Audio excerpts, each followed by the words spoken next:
मैंने पहले ही कहा था, मध्य प्रदेश में कोई कांटे की टक्कर नहीं है। भारतीय जनता पार्टी भारी बहुमत से जीतेगी।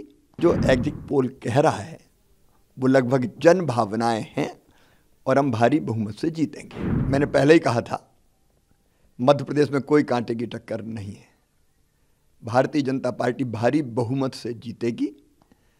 प्रधानमंत्री जी के प्रति प्रेम, उनका नेतृत्व, अमित शाह जी की रणनीति, नड्डा जी का मार्गदर्शन, कार्यकर्ताओं का अनथक परिश्रम और हमारी प्रदेश की सरकार की अनेकों योजनाएं जिनने जनता की जिंदगी बदली है और विकास, ये स्पष्ट बताते थे कि भारतीय जनता पार्टी भारी बहुमत से जीतेगी।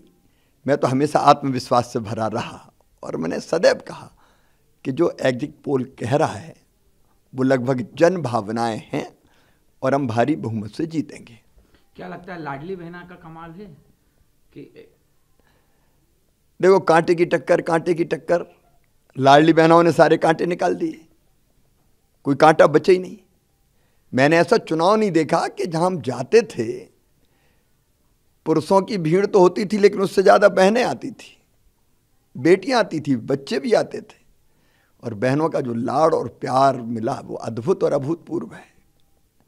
अभी भी मैं कई जगह जाता हूं तो बहनें दौड़ के जाती है और ये कहती कि भैया अपन जीत रहे हैं। वो ये नहीं कहती कि बीजेपी की सरकार बनेगी कि आपकी सरकार बनेगी, वो ये कहती कि अपन जीत रहे हैं। अपन जीत रहे हैं मतलब बीजेपी की जीत में बहनों को अपनी जीत दिखाई दे रही है और इसलिए लाडली बहना ने सचमुच में चमत्कार किया है। वोटिंग के बाद हमारे बीजेपी की भी कई नेताओं से बात हुई, अनौपचारिक चर्चा में भी आप 140 तक पहुंचे। बीजेपी के अन्य नेता भी 140 तक नहीं पहुंच पा रहे, 120, 25, 130 तक ही पहुंच पा रहे थे। लेकिन ये तो मतलब जिस तरीके से बताया जा रहा है आप 40 तक सबसे हाईएस्ट आपका था, लेकिन अब ये तो उम्मीद से भी थोड़ा ज़्यादा। देखो, मैंने केवल संभल के बोला था, लेकिन मैंने कई जगह ये कहा कि जिस ढंग से बहनों का स्नेह और प्रेम मिल रहा है और जनता की जैसी भीड़ उमड़ रही है, नतीजे अप्रत्याशित आएंगे, अभूतपूर्व आएंगे।